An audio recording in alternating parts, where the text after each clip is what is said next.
Good morning, नमस्कार। आप सभी का ग्रेविटी पॉइंट ऑफिशियल चैनल में स्वागत है। मैं सुरेश दरदुबे आज आप लोगों के साथ इन्वायरमेंट इकोलॉजी के अंतर्गत सबसे पहले यह देखेंगे कि सस्टेनेबल डेवलपमेंट गोल पर आधारित जो इंडेक्स है उसकी क्या स्थिति है और इसके संबंध में भारत की रिपोर्ट क्या कहती है और यूनाइटेड नेशन की क्या रिपोर्ट कहती है।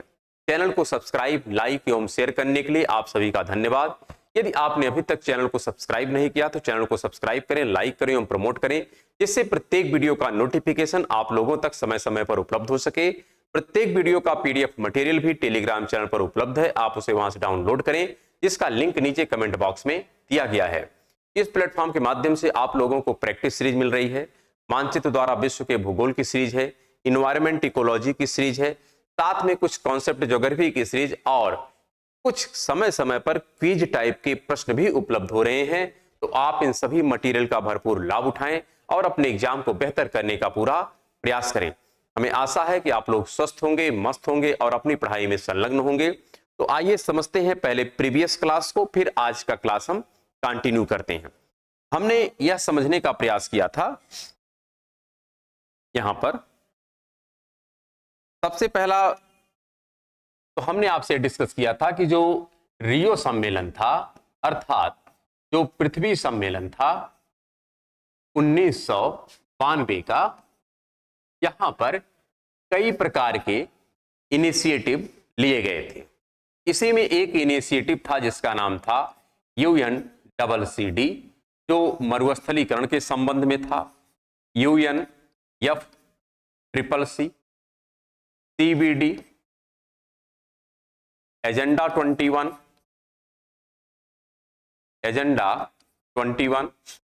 साथ में हमने देखा था ग्लोबल इन्वायरमेंट फैसिलिटी। हमने बहुत डिटेल में डिस्कशन ग्लोबल इन्वायरमेंट फैसिलिटी के विषय में कर चुके हैं।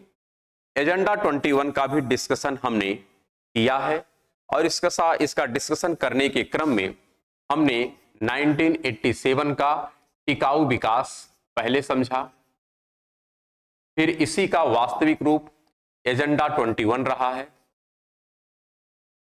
और यही आगे बदल करके नाम रखा गया था मिलेनियम डेवलपमेंट गोल, जिसमें 8 लक्ष्य थे, जिसका इनिशिएटिव 2002 का था। इसके विषय में भी हम लोग समझे हैं कि इसके 8 लक्ष्य कौन कौन से हैं इससे प्रीवियस एपिसोड में। साथ में वर्तमान में इसी का नाम है सस्टेनेबल डेवलपमेंट गोल, जिसमें 17 लक्ष्य हैं और इसका टाइम फ्रेम जो है 2016 से प्रारंभ होता है और 2030 तक चलेगा, अर्थात 15 वर्षों का इसका कार्यकाल है। इन सब विषय वस्तुओं की चर्चा हम अतीत के क्लास में कर चुके हैं और यह भी समझने का हमने प्रयास किया था कि ये 17 लक्ष्य कौन कौन से हैं, अर्थात अतीत का जो एजेंडा 21 था या टिकाऊ विकास था या संधारणीय विकास था, उसी का एक परिमार्जित रूप मिलेनियम डेवलपमेंट गोल है और उसी का वर्तमान रूप सस्टेनेबल डेवलपमेंट गोल है, जिसमें 17 लक्ष्य प्रॉपर डिफाइन किए गए हैं। हमने बहुत डिटेल में समझा है। आज अब हम समझते हैं इस सस्टेनेबल डेवलपमेंट गोल पर इंडेक्स जो जारी होता है इसकी रिपोर्ट क्या है।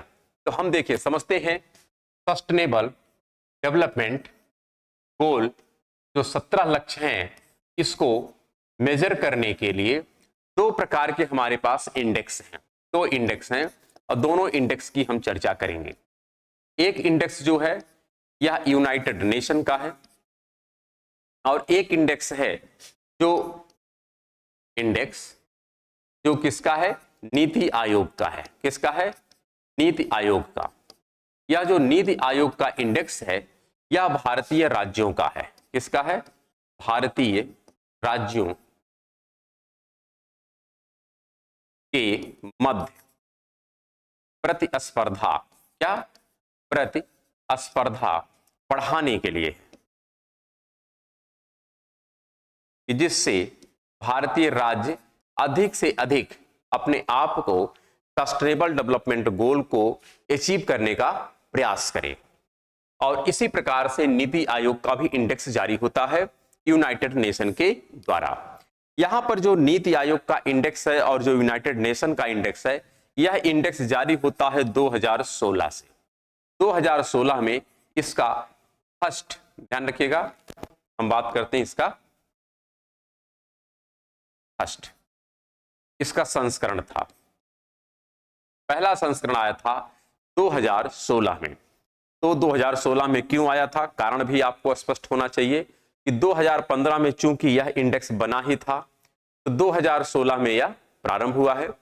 और इसी प्रकार अगर इसके इंडेक्स की हम बात करें तो यह क्रमबद्ध तरीके से हर साल इंडेक्स आता है, और वर्तमान में जो इंडेक्स आया है ये है 2023, और इंडेक्स का ये है 8th संस्करण। आप कैलकुलेट करिएगा 2016 से 2016, 17, 18, 19, 20, 21, 22 और 23। वर्तमान में 23 वाला संस्करण आ चुका है, अर्थात इस संस्करण का नाम है 8th संस्करण। किसका है? सस्टेनेबल डेवलपमेंट गोल का। यह जो सस्टेनेबल डेवलपमेंट गोल का इंडेक्स है, इसमें 17 लक्ष्य हैं। कितने लक्ष्य हैं? लक्ष्य की जो संख्या है ये है 17, और टारगेट कितने हैं? टारगेट हैं 169। इसके आधार पर यह इंडेक्स तैयार किया जाता है। इसमें क्या स्थिति है भारत की, ये भी हम समझते हैं, फिर हम भारत के नीति आयोग का समझेंगे। अभी अगर समझना है तो बस आप इतना समझिए, इसका जो संस्करण शुरू होता है यह 18 से शुरू होता है। पहला संस्करण था 2018-19 का, दूसरा संस्करण है 2019-20 का, तीसरा जो संस्करण है 2020 और 21 का। अभी तक इसका यही 3 संस्करण आया है, थर्ड बस। नीति आयोग का अभी तक 3 ही संस्करण आया है, जबकि यूनाइटेड नेशन का 8 संस्करण आ चुका है। ये बातें स्पष्ट होनी चाहिए। अब हम समझते हैं यहां पर कि जो सस्टेनेबल डेवलपमेंट गोल का यूनाइटेड नेशन का इंडेक्स है, अर्थात SDG, यूनाइटेड नेशन का जो 8th संस्करण है 2023 का, 2023। यहां पर अगर हम बात करें तो भारत का जो स्थान है ये कितना है, सबसे पहले तो समझना है। भारत की यहां पर जो पोजीशन है यह है 112 आउट ऑफ 166। 166 राष्ट्रों में भारत की जो पोजीशन है यह 112वें पायदान पर भारत स्थित है। यहां पर यह बात हमको बहुत अच्छी तरीके से समझना होगा कि भारत पिछले 3 वर्षों में लगातार गिरावट दर्ज किया है। कितना किया है ये भी हमको क्लियर होना चाहिए। अगर हम देखें तो यहां पर हम आपके सामने प्रस्तुत करते हैं 2000, अगर हम यहां पर 22 का रैंक देखें तो 2022 में भारत की जो पोजीशन थी यह 121 थी। कितना थी? 121 थी। इससे पूर्व की अगर हम पोजीशन देखें 2021 में, तो 2021 में जो भारत की पोजीशन थी यह 120 थी। इससे पूर्व अगर देखें तो 2020 में जो भारत की पोजीशन थी यह 117 थी।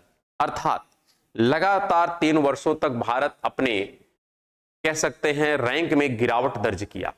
उसके पश्चात इसने अपने रैंक में काफी अच्छा सुधार किया है, और यहां पर जो सुधार हुआ है आप देख रहे हैं 121 से भारत की अब रैंकिंग कितनी हो गई है? 112। अच्छा, मतलब अच्छा खासा सुधार यहां पर देखने को मिला है।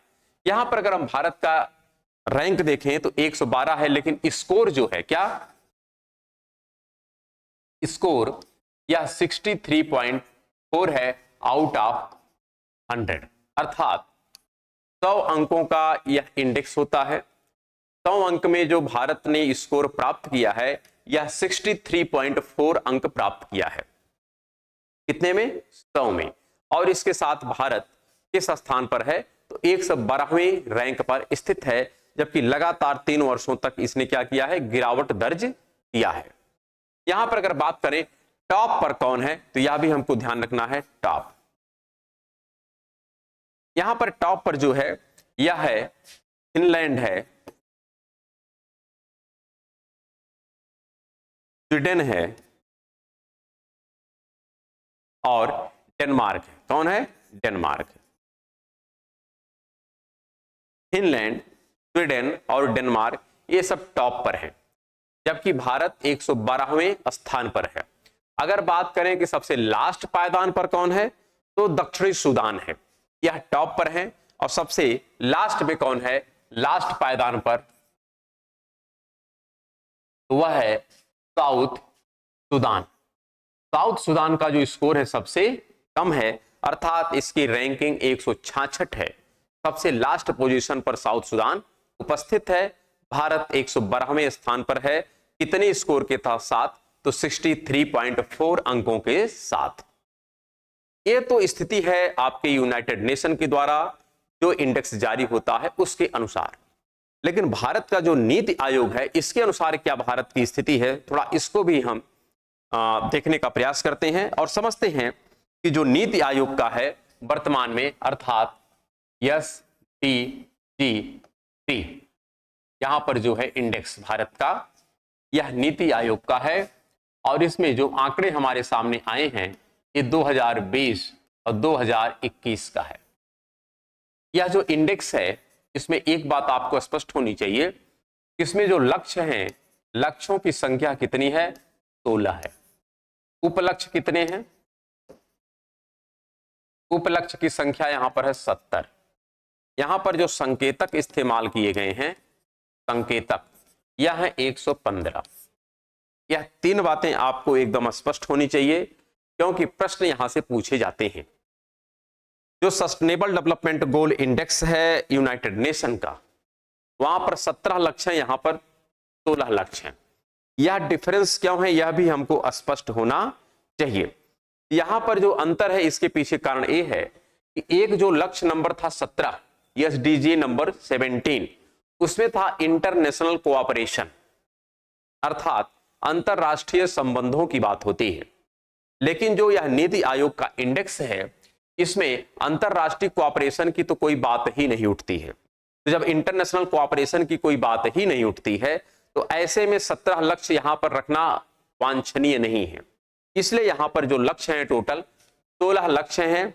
वहां पर आपने देखा था कि 169 टारगेट थे, लेकिन यहां पर जो उपलक्ष्य निर्धारित किए गए हैं, इनकी संख्या मात्र है 70। कितनी है, 70 है। और कितने संकेतक का प्रयोग किया गया है इस इंडेक्स को तैयार करने के लिए, तो 115 संकेतक का प्रयोग किया गया है इस इंडेक्स को तैयार करने के लिए। कौन तैयार करता है, तो यह भी स्पष्ट होना चाहिए, नीति आयोग इस इंडेक्स को तैयार करता है। यहां पर भी एक हमारे अंदर यह स्पष्टीकरण होना चाहिए कि जो नीति आयोग का यह इंडेक्स है, इस इंडेक्स में SDG, यहां पर जो हमारा स्कोर है, ओवरऑल स्कोर, ध्यान रखिएगा, SDG, जो SDG का स्कोर है ओवरऑल, ये कौन सा स्कोर है, ओवरऑल। ओवरऑल का मतलब कंप्लीट भारत का, यहां पर है 66 आउट ऑफ 100।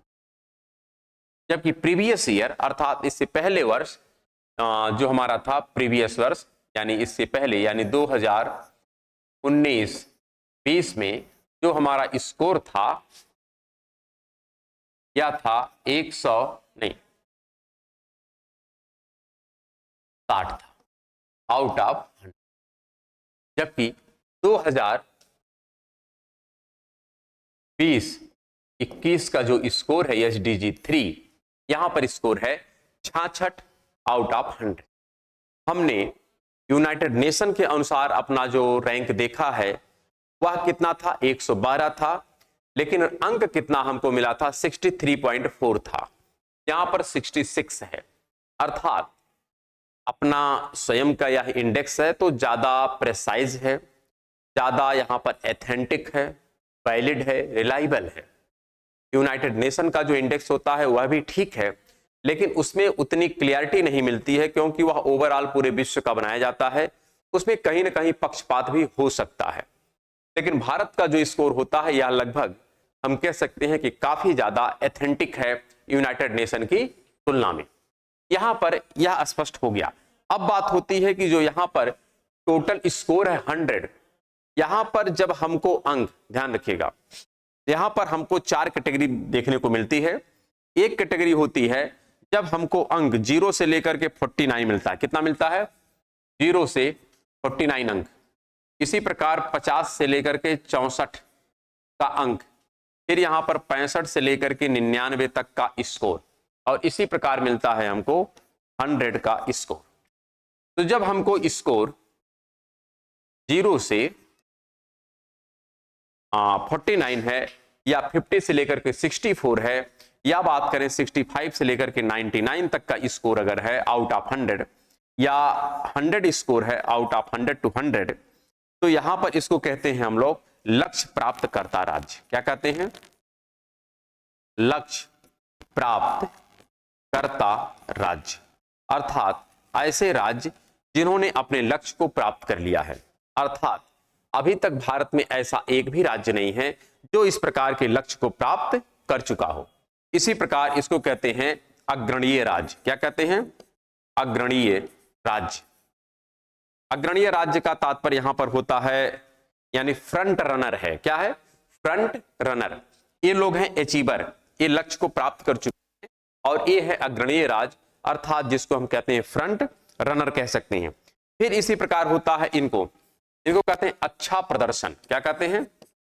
अच्छा प्रदर्शन। अच्छा प्रदर्शन यहां पर मतलब गुड हमारा अचीवमेंट है, बेहतर है।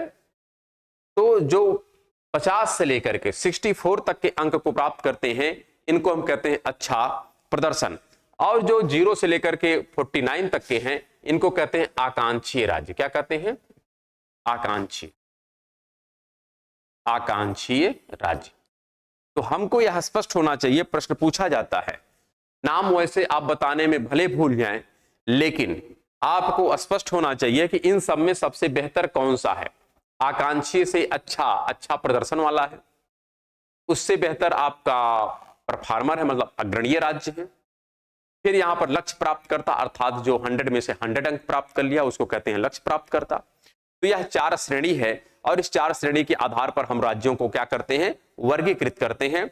अर्थात भारत के जो अधिकांश राज्य हैं जिनका स्कोर वर्तमान में देखा जाता है, यहां पर यह स्पष्ट होना चाहिए कि कितना से लेकर के कितना तक के अंक हमको प्राप्त हुए हैं। सबसे जो बेहतर अंक की अगर हम प्राप्ति की बात करें तो वहां पर आता है चंडीगढ़। कौन आता है? चंडीगढ़। चंडीगढ़ का जो स्कोर है ये है 79। कितना है? 79। तो सबसे बेहतर परफॉर्मेंस आपके चंडीगढ़ का है। लेकिन कोई भी ऐसा राज्य नहीं है जिसका स्कोर 50 से कम हो। अर्थात यह जो पहला वाला श्रेणी है, इस राज्य में, इस श्रेणी में कोई भी राज्य नहीं है। क्लियर, स्पष्ट रखिएगा। फिर बात करें इस लास्ट वाले में भी कोई राज्य नहीं है। ज्यादातर जो राज्य हैं इसी 2 कैटेगरी में विद्यमान है।